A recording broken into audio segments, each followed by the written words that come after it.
Hello everyone and welcome back. We are back at Weeting to look through the static tractors and the steam parade. If you haven't seen part 1, I will leave a card in the right corner of the video where we will look through the working demonstrations from the combining and baling field as well as the ploughing field where there were 2 sets of ploughing engines. I will also leave a link in the description below. We begin by looking at some of the miscellaneous things that can be found at Weeting, such as all these implements under this barn.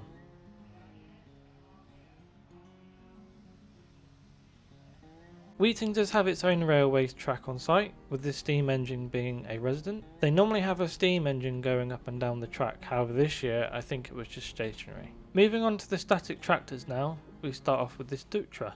Dutra Tractors was made by a Hungarian company called Red Star from 1957 to 1975. The name Dutra was an acronym for dumper tractor. Although faded, this tractor still has its serial number plate and was supplied by Dutra in Brandon, Suffolk, which is where the show itself is held. The MB Track 900 were built between 1981 and 1991. These came with a 3.8 litre or 4 litre turbo 4-cylinder engine. We've seen the Chamberlain 90 quite recently on this channel, however at Weeting we got to see a Chamberlain Super 70. These came with a Detroit engine. Moving on to roadless now, with this roadless 95. These were built between 1966 and 1974, with Google telling me that only 214 units were sold, making this a very rare example. With Caterpillar celebrating their 100 years anniversary, Caterpillar was well represented with this lineup. The very well known D2. These are very versatile tractors that could be used for land work, however I've seen them being used as bulldozers. Caterpillar started production on the D2s in 1938. Next up, we have this D4E. These were built between 1977 and 1984.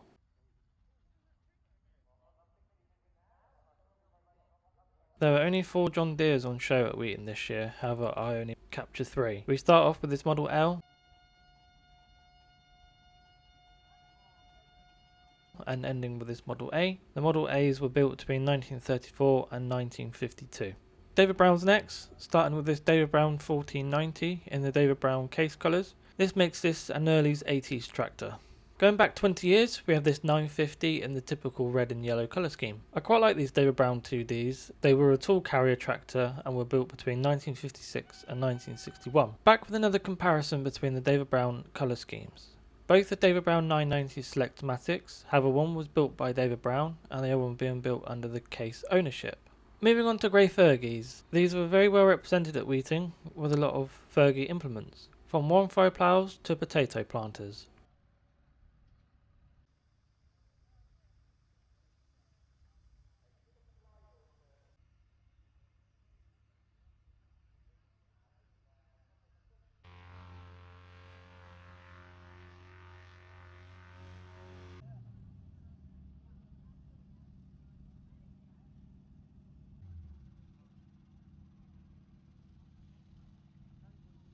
Next up we have the Internationals, starting off with this Farmall M. These were built between 1939 and 1953. The Model M was classed as a 3-plough row crop tractor. International managed to sell over 250,000 Farmall M's.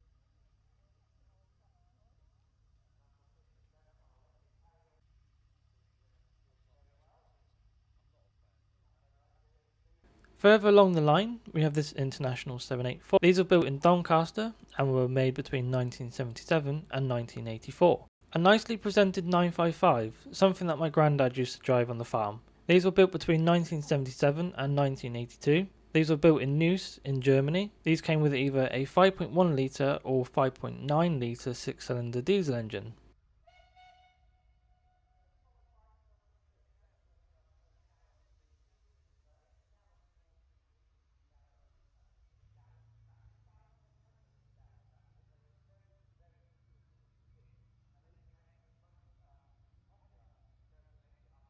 Going back in time, we have this International W6. These were built between 1940 and 1953. Staying in the same years, we have this International H. These were classed as row crop tractors and were built between 1939 and 1954. It's believed around 390,000 units were sold. Going further back in time, we have this International Junior or International 816. The 8 stands for 8 horsepower on the belt pulley and 16 horsepower on the drawbar. I always see these types of tractors as stationary engines on wheels. These tractors were built between 1917 and 1922.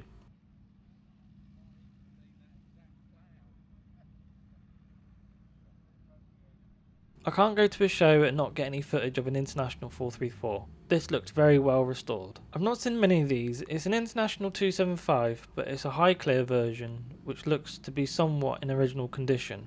Moving back into Farmals, we go into the Model A. These were built between 1939 and 1947. Going back further, we have the International Titan, or International 1020. Again, this means 10 horsepower on the belt, 20 horsepower on the drawbar. Just like the Junior, it's like a stationary engine on wheels. These were built between 1915 and 1920. Behind the Titan is this seated plough, which I assume is either an International or Massey Harris. Moving on to Ford and Fordson now, we start off with this Fordson F, the Irish version. The Irish versions were made between 1919 and 1920. Next up, we have this Fordson N or Fordson Standard. I would say this is an early version of the Fordson N. Staying with Fordson N, this one was on steel wheels.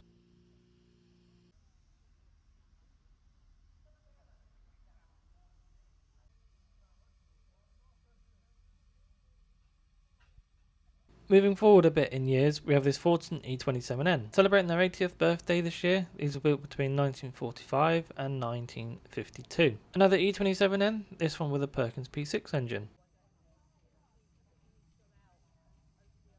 A nice pair of Ford 2Ns. These would have been built between 1942 and 1947.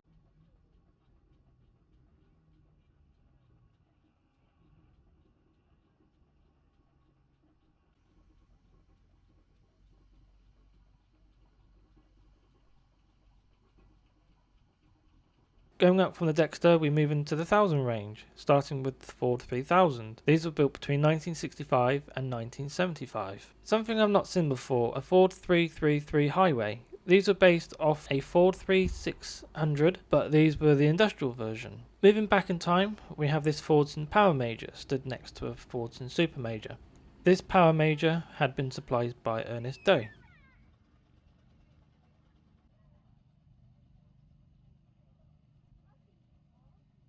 The last version of the Fordson Major was the new Performance Major. This one had been well restored, as you can see. The new Performance Major was built for a year between 1963 and 1964. This now brings us into the conversions that were based off Ford or Fordson tractors, starting off with this Fordson County Major. And lastly, we have this roadless Fordson Super Major. Moving on to orange tractors now, we start with Alice Chalmers.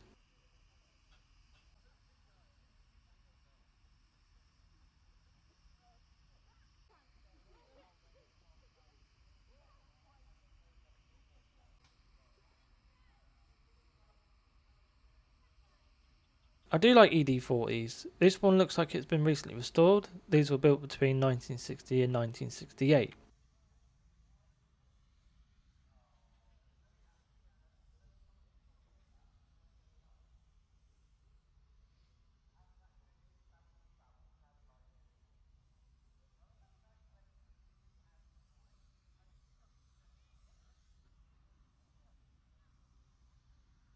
Some more orange tractors now, however this one is yellow. This is a Nuffield 345, this one being an industrial version. These were built between 1967 and 1969.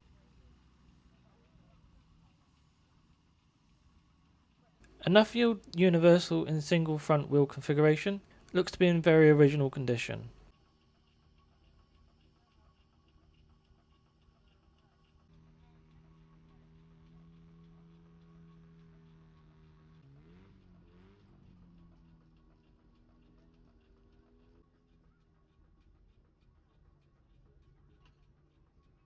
Moving on to Minneapolis. This one is a Model Z, but the full model name is a ZAS. This example is one of the last built, as these were built between 1949 and 1953. The only Oliver tractor at the show, this one being an Oliver 80. These were built between 1937 and 1948. Moving back in time again, we have this Saunderson, this example being a Model G, which were built between 1916 and 1924. A nice lineup of Field Marshals here. I think every version of the Field Marshal is in this lineup. The Field Marshal range was built between 1945 and 1957. Moving on to Massey's now, starting off with this FE35. Not strictly a part of the Massey Ferguson range, however it was the start of the 35. This example has a Scottish aviation cab on. Next up we have this 3-cylinder 35. The 35 was built between 1956 and 1964. Another 35, this one being a 35X, meaning more power, however it doesn't look like this one has multi-power. Moving on up, we have the 35 replacement being the 135. These were built between 1964 and 1975. Another 135, this one being fitted with a QD cab. I didn't know this until looking, but this tractor is what the 135 model was based off, which I do own myself. The only Z-Tour at Weeting, this one being a 3011 and being built between 1960 and 1967. Moving on to local Envitech group, who had a stand there with some nicely restored tractors. They had a Massey Harris 33, Fortin N, and a Boots 12 PS. We now come to the steam engines going into the ring. We start off with the oldest Burrell in preservation, and also the oldest Burrell thrashing drum in preservation as well.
Put together, but most, oh that's very kind of you, thank you very much.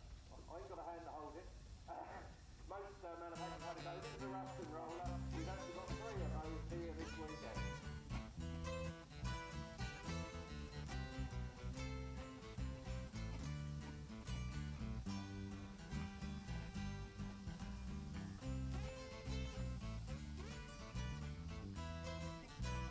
Well, coming towards me now is the equation of shuffle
driven here from the Wisbeach area this weekend.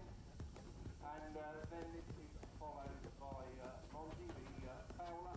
It's a high-spec agricultural engine, you could call it an estate engine, fitted with a solid flywheel, compound engine, so most of your traction engines are single cylinder, they use the steam one, and it draws it up the chimney. Compound engine like this usually twice.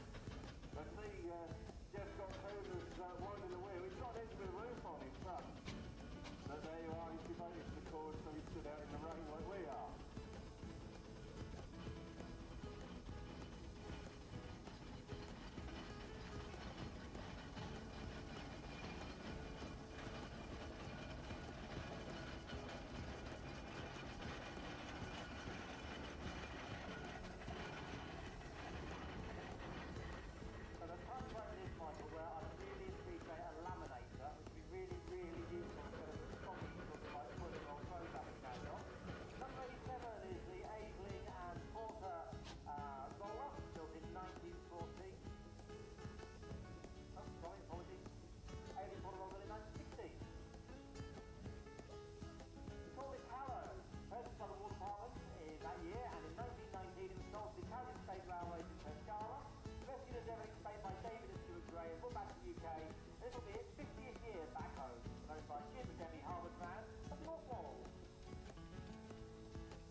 Yeah, nice little roller, that one. The rollers tend to be designated by weight rather than horsepower. You talk about steam traction or traction engine, you talk about horsepower. That's an 8-ton roller. And this is followed by Daddy 2, very smart little carrot, first time here at Weeting. And this engine works in Lancashire. Steam tractor, not an agricultural machine. It's actually a light haulage engine. So compared to your ordinary, this is lovely working clothes. And I don't think it's been the Weeting here before, I think it's a new visitor, but a smart little engine nonetheless. So just out of interest, Michael, which of the engines you've never come and done before? You know what, I can't remember. After all that, I got sent to this, but you can have anything I recognise when it's this one. I don't know. So this is Jeanette now, the barrel roller, single crank compound engine. So Burrell's taken the idea to increase efficiency while having a relatively simple engine, because the majority of Burrell drivers are relatively simple. You've got your two pistons in the cylinder working on one crosshead and one crank. This one's owned by Roger Adams. He's been here at Bengay Farm for a good number of years. Roger's carried out a lot of work on the roller. And the difference feature on this engine, a lot of ones drive the tool, is the long tank and the big toolbox in the back, so you can't see what's behind you. Now we have Jeff Rally.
you've got an engine, you have staff, so you don't have to do the medials yourself. Okay, Vale.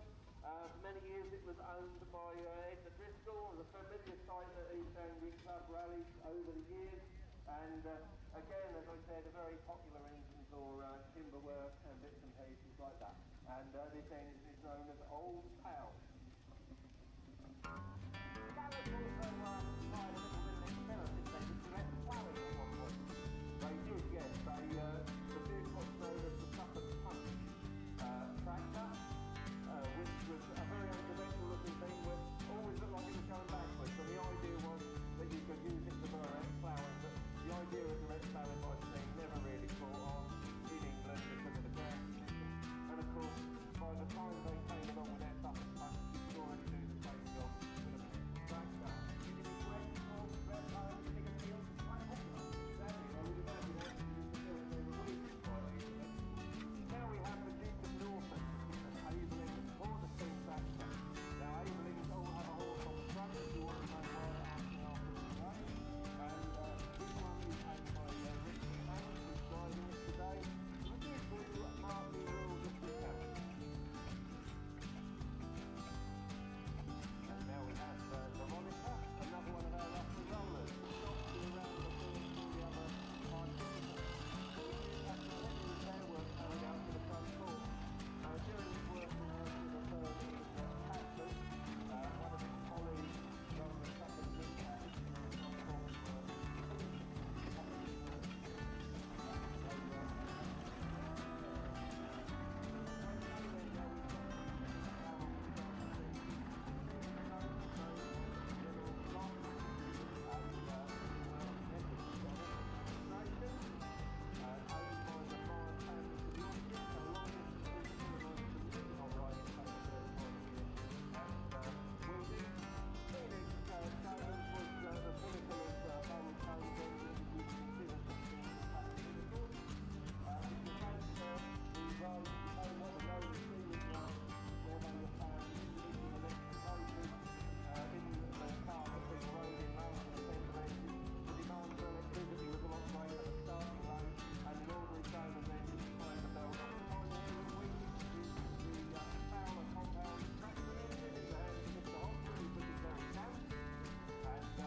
If you look down below the flywheel, you can see the plunger going up and down for the water pump. All these engines have two means of getting water in the boiler, and most engines that means you've got a mechanical pump and a steam injection. This is followed by Mr. Murray Hearn. He's got his raincoat on, I can't say I've made it, with his blue castle tractors on the roof engine in. He's working right with Norman Gray and Jensen. And although he's still at the tractor, he supplies his roller parts and works in both forms, and he's in both forms. Taught by Murray at the Taylor Brothers sale at the Skyhill Contract in 1980. By about 2 years ago, Murray had completed his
County Council. It was owned for a number of years by Peter Williams. He travelled many miles with it under its own steam, and latterly it was owned by Stuart Gray. Now with Jamie and Emily Jennings in Spalding, and they drove the engine here under its own steam on Thursday. And this is followed by another one of our Ford CD Garrett. This one is known as Princess Mary. So as I was saying earlier, they're very popular for haulage. Iron Fox said they were always trying to wear in the gears. He was always an optimist. And somebody was going to look at one, and he said, put it in gear and pull a flying around the counter turns and flat. This had nothing to do with the fact that he'd got a Garrett traction engine and he was trying to sell the same man. This is followed by the Muddler. The Muddler is an 80 nominal horsepower Ruston Proctor traction engine built for Uriah Pratt or Castle. And he specified that the engine could be strong enough to do a little bit of haulage. So it's a very high spec agricultural engine. It's fitted with a front tank or belly tank for extra water capacity. And also on this engine, you can see coiled up on the rear the water lifter hose. Most engines have one of those stowed somewhere about the engine. And you can use the power of steam to draw water from a roadside stream or anywhere. Elijah Joshua Josiah Bell with his teeth. So lovely to see him in the arena for the second time on the trot. And now we have Valiant, regular here in Weeting. This one, the latest customer. Lovely one of our lovely many years ago by now, the team Bulldog, he used to use this engine to race my late Uncle Bob on our Ruston. Hopefully if we get the Ruston back together and on to next year's rally, we'll come in the ring here and reenact.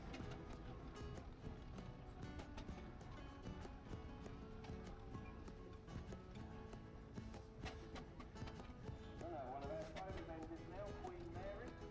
And Queen Mary belongs to the South Texas.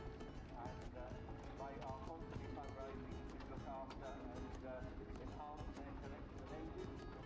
This particular one works for Anderson Roland, well known West Coast producer and caterers.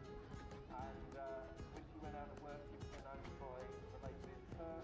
He took it to the great Sinclair at White Wolf in North, various other places. And when he passed away, he left an engine in his will to the Charles Burrell Museum, who continues to look after and rally her. And if you find yourself in Thetford, do go and have a look at the Burrell Museum. It's well worth a visit. Word to the wise, don't go today because everything out of the museum is here. So now we have Patricia, and I think Patricia is a newcomer here at Weeting. This particular one has been in the ownership of the Spencer family for very many years, and is now leading the fifth generation, and given say by the children Burberry, also actually by Ben. There's nothing like keeping marine engines in the family. Just wait till I find out I've painted my brand. Now we have the Burrell, another engine from the Charles Burrell Museum collection, and this one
got himself into an accident and ended up as a wreck inside a Loch Ness, where it lay for many, many years.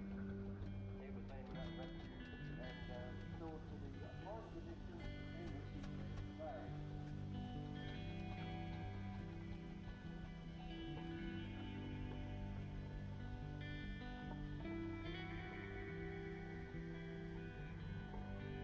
Following Nessie is the Fowler engine rotary, one of our streaming engines here on site, owned by Bigfoot on Sabbath. Built in 1924. That's another one of our engines started by Weeting Steam Roller, and Steve's done a fantastic amount of work on this engine to bring it in the condition it is now, including manufacturing.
That's all from Weeting for another year. We hope you've all enjoyed the video. If you did, please do leave a like and subscribe. Comment below which exhibit you like the most and why. We do enjoy reading your stories. We'll be back next week with another video at 7 PM on Sunday. We hope to see you then.